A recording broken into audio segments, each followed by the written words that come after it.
नमस्ते मित्रांनो. आपण घेतलेलं ज्ञान नेहमीच दुसऱ्याला सांगावं असं मला नेहमी वाटतं.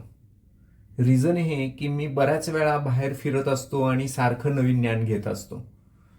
मला असं वाटतं की ते ज्ञान दुसऱ्याला सांगितल्यानंतर काय होतं, तर ते बऱ्याच वेळा दुसऱ्याला सांगितल्यामुळं आपलं वाढतं, कारण ते माझं रिव्हिजन होतं. आणि ते जर माझं 3, 4, 5 वेळा सांगून सांगून रिव्हिजन झालं तर ते माझ्या सबकॉन्शियसमध्ये जाऊन बसतं आणि माझ्या सबकॉन्शियसमध्ये गेलेली गोष्ट मला ऍक्ट करायला खूप सोपी जाते.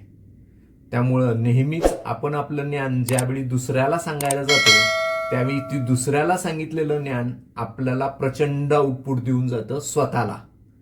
आणि ते आउटपुट माणसाला, इतरांनाही उपयोगी पडतंच आणि स्वतःलाही उपयोगी पडतं.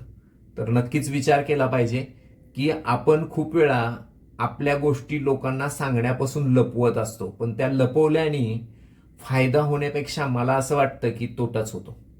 याच्यामध्ये अजून एक दुसरी बाजू आहे, ती ही की जर तुम्हाला खूप दूरवर जायचं असेल तर तुम्हाला तुमच्या बाजूची लोकांची साथही हवी आहे. आणि त्यामुळं तुमच्या बाजूची लोक जर तुमच्याबरोबर यावे वाटत असतील तर तुमचं ज्ञान तुम्हाला त्यांना वाटलं पाहिजे. आणि तुम्हाला जर फास्ट जायचं असेल तर मात्र तुम्ही कुणालाही काही सांगू नका, तुम्ही तुमचं पुढे जावा निघून. पण तुम्ही फार काळापर्यंत फास्ट नाही जाऊ शकणार. एका सर्टन लिमिट नंतर तुम्ही दुसऱ्याला सोडून पुढे निघून गेल्यामुळं तुम्हाला थांबायची वेळ येईल.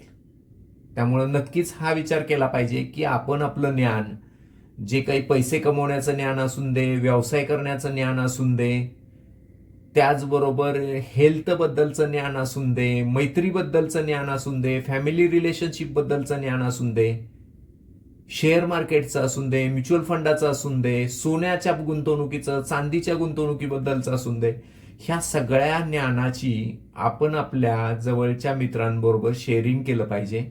आणि त्याचा फायदा आपल्याबरोबर तेही त्या सगळ्या गोष्टींमध्ये वेल्दी बनतील. आणि ते जर वेल्दी बनले तर आपण लॉंग टर्मसाठी खूप काळ पुढे जाऊ शकतो, कारण त्यांची साथ सोबत आपल्याला असणार आहे. आणि जर आपण तसं नाही केलं तर आपण पुढे एकटेच निघून जाऊ आणि एका स्टेज नंतर आपण त्या गोष्टीला कंटाळून बोर होऊन जाऊ आणि खूप काळ आपण पुढे नाही जाऊ शकणार. मग आपल्याला सोडून ते मागणं चालत येणारे पुढे निघून जाऊ शकतात.